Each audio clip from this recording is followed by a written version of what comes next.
Come on everyone, welcome to the class today. Have a very nice good morning to all of you. Please take your seat. Yes, thank you. I think creativity is very important in life. I am sure you all will agree to it, right? So today we will talk something about creativity. Okay, fine. The performing arts of India has had such an unbroken tradition of continuity that has no parallel anywhere else in the world. It has been a living tradition in the history of world arts, a tradition that never became obsolete or went into oblivion because of its capacity to adapt, change and evolve.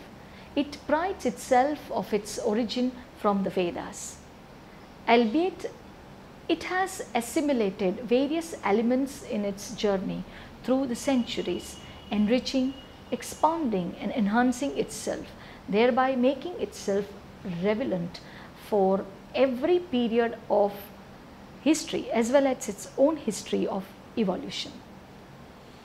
This was possible because of the innate talent of the Indian masters of performing arts to create new concepts and patterns of presentation to please the mental makeup of various types of societies in the different periods of history.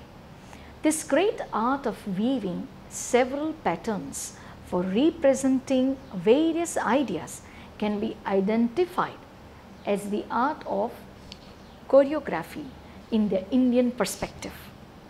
Etymology of choreography, if we talk, the word choreography belongs to the terminology used in Western dance, particularly the classical ballet, gymnastics and figure skating. The etymological meaning of choreography is derived from the Greek choreo, dancing in unison, from chorus, that is chorus meaning group, choral, that is circular dance. Graphy literally means writing, hence choreography meant dance writing. It was taken to represent the art of notating the dance movements planned for a sequence to be performed by a group of artists accompanied by music. This music was also noted and rendered by an equally big, if not bigger, group of musicians. A brief history of the Western concept of choreography. The notation of dance or music was generally created by the choreographer with thoughtful analysis which was meticulously written out and generally performed by artists other than the choreographer. During the Renaissance, dance masters in Italy such as Domenico da Piacenza taught social dances at court and probably began to invent new ones or arrange variants of known dances, thus combining a creative function with their educational ones.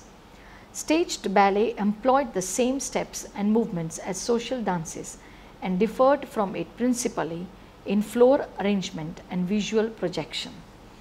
In the 16th century, dance masters at the French court so organized the floor patterns and theatrical and artistic contexts of their social dances as to initiate a choreographic form, the ballet de corps.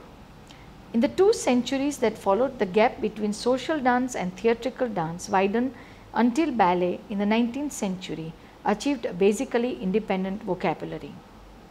The ballet master of this era, the choreographer, was an arranger of dance as a theatrical art. The giant of the late 18th century choreographic art was Jean-Georges Noverre, whose work and writings made the dramatic ballet or ballet the action celebrated. In this ballet incorporated mime as well as academic dances, giving expression to the dance by narrative and histrionic contexts. After Noverre and his contemporary Gasparo Angiolini, others developed this trend in various ways, especially Jean D'Auberval in the realistic depiction of contemporary country folk, Charles Dedilot in moving towards romantic stage illusion and fantasy, and Salvatore Vigano in the dramatic use of the ensemble and naturalness of tragic gesture. The choreographers of the Romantic movement employed ballet as codified by such masters as Carlo Blasi, chiefly in the ballet the action, theatrical forms of Nouvelles Day or in opera divertiments. The ballerina, her role heightened by the newly invented point work, and the female corps de ballet both acquired new prominence. The choreographers who best developed the art of theatrical dance narrative were Auguste Bournonville in Copenhagen, Julius Parrot particularly in London and St. Petersburg, and Marius Petipa, who in St. Petersburg brought the spectacular classical ballet the action to its peak in such works as The Sleeping Beauty, in which extended and complex suites of classical dance brought poetic and metaphorical expression to the plot. Early modern dance in the United States introduced new elements of movement and expression, and in ballet, the work of Michel Foucault emphasized more naturalistic styles and a more potent theatrical image than had Petipa's ballet classicism. Since then, choreographic forms have varied between the poles of representation and abstraction. Dance notation in the 20th century came to be concerned with basic movement as well as formal dance and was assisted by the invention of new systems of abstract symbols, thus of Rudolf von Laban and Rudolf Banish being the most influential. Laban notation was the first to indicate duration, fluency or intensity of movement. Today, these systems and others continue to evolve rapidly, amplified by film and videotape. Choreography evolved no less rapidly. Methods of composition vary radically. Some choreographers use their dancers' improvisations as raw material, others devising every movement prior to rehearsal. Merce Cunningham radically changed the context for choreography in his attitude to music and decor as coincidental to dance, in his employment of change methods in dance compositions and organization, and in his use of non-theatrical performance space. He, George Balanchine and Sir Frederick Ashton became the leading exponents of classical or abstract themes dance, but the later two like Martha Graham, Leonard Massini, Jerome Robbins and others also produced major representational works of choreography. The only absolute rules in choreography today are that it should impose order upon dance beyond the level of pure improvisation, and that it should shape dance in the three dimensions of shape and the fourth dimension of time, as well as according to the potential of the human body. In the 17th and 18th centuries, it did indeed mean the written records of dances, that is, dance notation.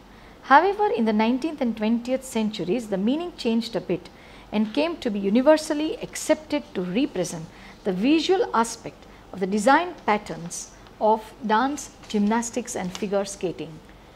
Choreography came to be understood as the part of creating and arranging dances, the practice of designing sequences of movements, planning and arranging movement steps and patterns of dancers.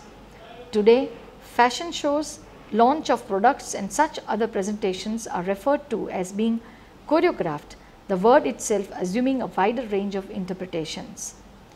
Choreography, an ancient Indian text on performing arts. The Natya Shastra ascribed to Bharata Muni is the earliest extant literature in the world on the art of dramaturgy. This compendious treatise is the fountainhead of all arts. Bharata has given an exhaustive structure of grammar for the language of artistic communication through theatrical presentations of the world. which is in its holistic version he terms as Natya. Under this canopy is brought drama, dance, music, theatre, building, linguistics, handicrafts, and above all, the whole gamut of human emotions experienced by the performer and the spectator. By following Bharata's instruction on Natya, one is constantly applying the technique of choreography according to its present meaning of visual patterns of movements with music. In the 6th chapter of Natya Shastra, which expounds the theory of Ras, Bharata encapsulates the 11 basic elements governing the art of choreography in Natya.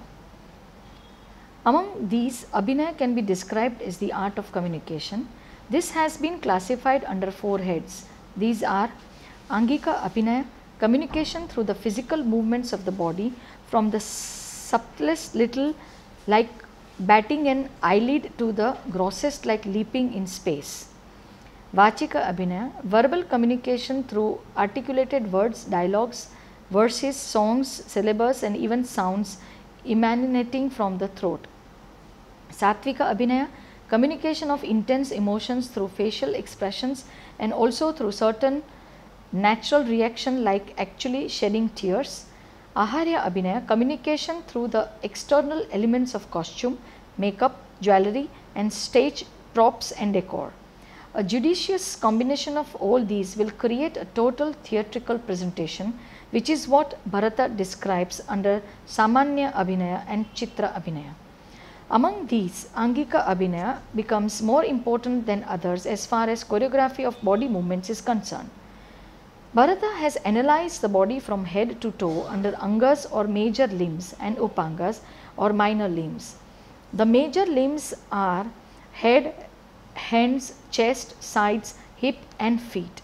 The Mukhaja Upangas are eyes, eyebrows, nostrils, lips, cheeks, chin, eyelids and eyeballs. The Sharira Upangas are neck, shoulders, belly, thighs and shanks. He has prescribed movements for every limb to be practiced as exercises. The basic unit of dance movement is the Nritya Karana. There are 108 Karanas codified in the 4th chapter of Natya Shastra. These are made up of sthanas, charis and Nrityahastas. The static postures of the body are referred to as sthanas. The movements of the legs involving the entire leg are referred to as charis, which may be Bhuchari, where both the feet are constantly on the ground, and Akashichari, where one foot is constantly lifted in the air. The Nrityahastas are movements of the entire arm which are often used for Vakyartha Abhinaya. These Nritya Karanas are embellished with such subtle movements known as Rechakas, which give graceful fluidity to the movements. Bharata gives an insight into the concept of choreography when he states that a combination of 2 Karanas makes a Nritya Matrika, combination of 3 Karanasa Kalapaka, 4 a Skandaka, 5 Karanas a Sanghatitaka and 6 or more Karanas and Angahara. These Angaharas are used to create Pindibandhas or group formations. Pindibandhas reveal tremendous scope for choreography. A group formation like a chain is termed Shrinkhala. A group cluster like a lump bringing out a theme is called Pindi, like a Mayura Pindi for Kartikeya. A net like formation is termed Jalaka, and when 2 different types of group formation are used to represent a concept, it is Bhedaka. Though this kind of structure is given, he stresses the importance of creativity and originality in presentation.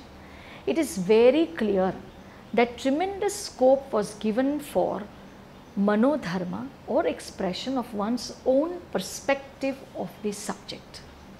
Several charis are used to depict fight sequences where the arrangement of movements is entirely left to the imagination of the choreographer. Mandalas are units of body movements prescribed for the choreography of fight sequences in a theatrical presentation. There are 10 Bhu Mandalas and 10 Akasha Mandalas. Here again he gives a basic framework which has to be deftly manipulated by the choreographer according to the situation, using the right kind of music and rhythm to create the desired effect. Again, in the creation of a Purvaranga, it is indeed amazing the variety in choreography that he suggests. He has even specified what kind of music and tala should be used to present a Chitra Purvaranga. One by one, the nati or female dancers are to perform an exit, and thereafter when all four come in, they are to perform movements choreographed with pindi bandhas, that is group formations. Specific lasyangas and angaharas are also suggested for female artists and charis for the sutradhara and other male performers. The shushkaras or syllables are to be used for the nritta formations. He even advises the interspearing of syllables and verses to enhance the effect of the dance. Apart from the Natya Shastra, several texts on performing arts that followed it have codified many more concepts of choreography prevalent during their own time period. Choreography in Bharatanatyam.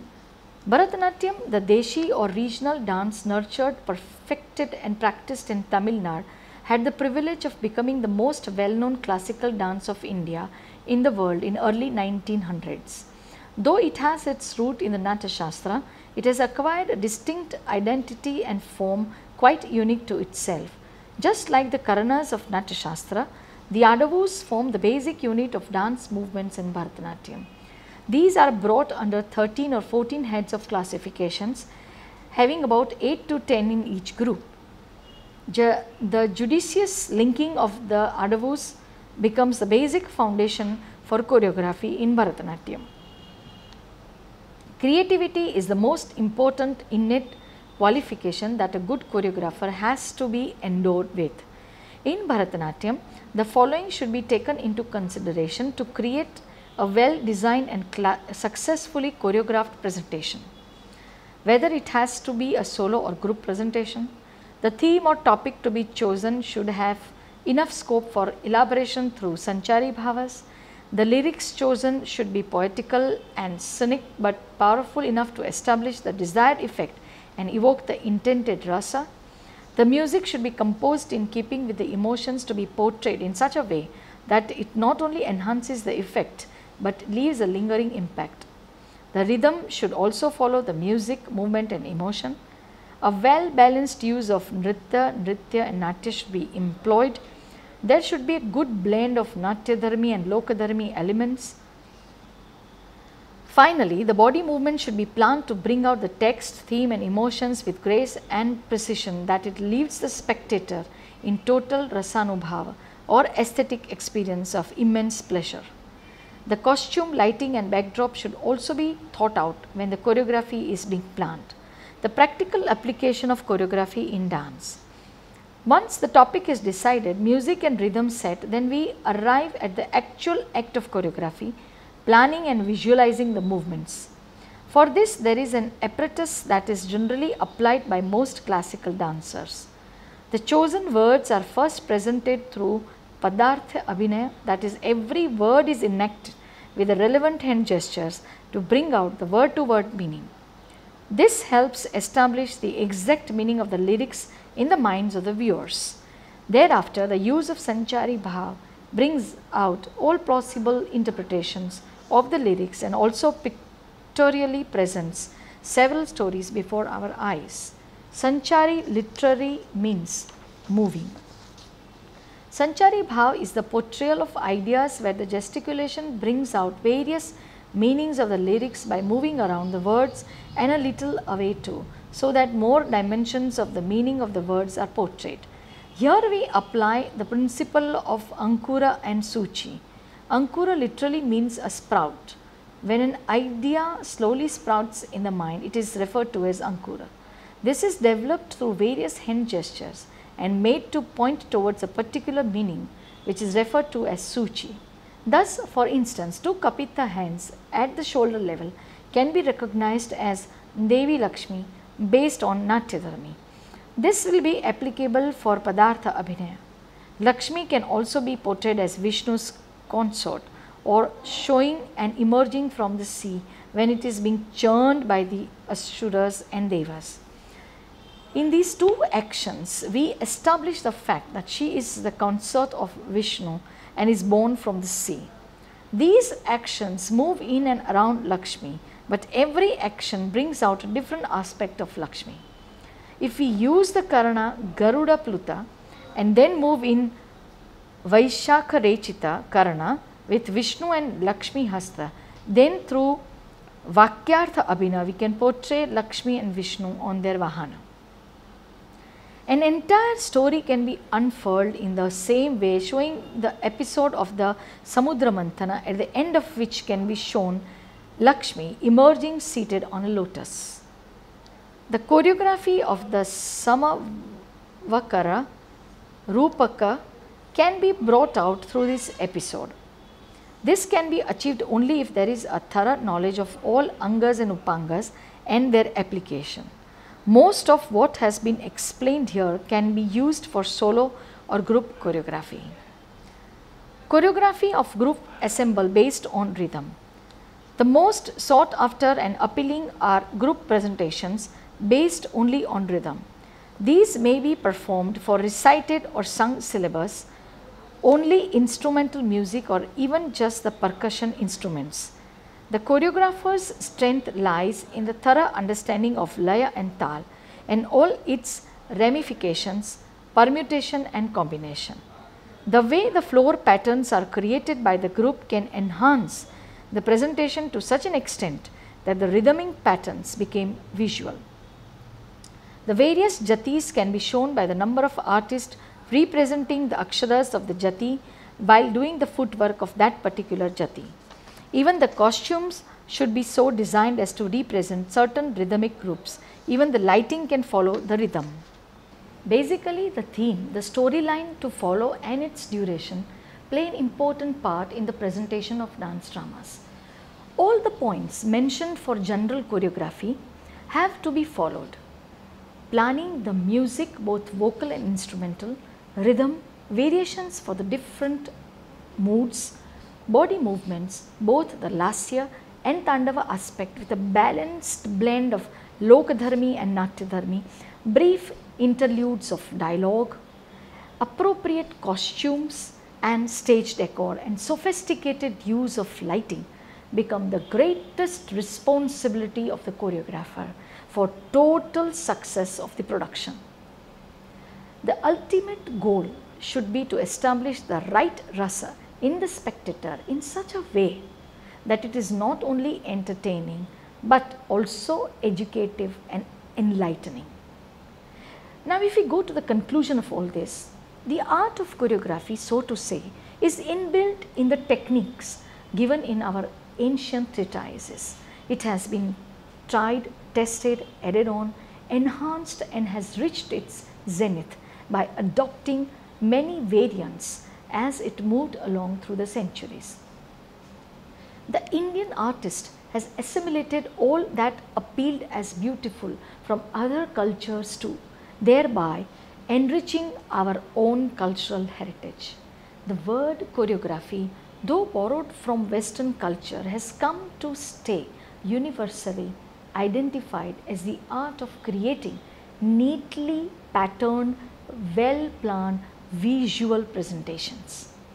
One who is on the threshold of a dance career should be conscious of the need to know the art of choreography, its importance in sustaining the spectator's interest and making the performance a success.